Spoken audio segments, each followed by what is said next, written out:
DNA fra 3 forskellige personer. DNA fra moren, faren og lidt fra en æggedonor.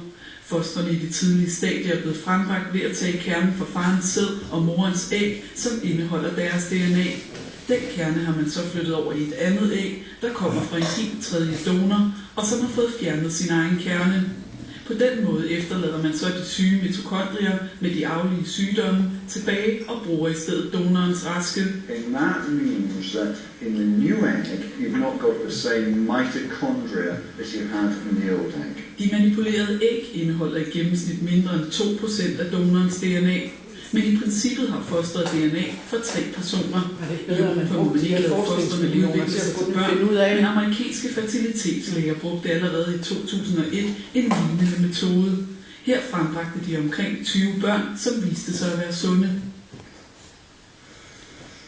Ja, velkommen til Thomas G. Jensen. Du er professor ved human genetik ved Aarhus Universitet, og så er du også medlem af etisk råd og følger selvfølgelig den her forskning og de etiske diskussioner med stor interesse. Hvad er det for nogle, konkret for nogle sygdomme, som man ikke ønsker skal blive meddraget til de børn, som man her forsker med? Det handler om mitokondriesygdomme, og mitokondrier det er nogle dele inde i cellen, som har noget at gøre med energistofskiftet.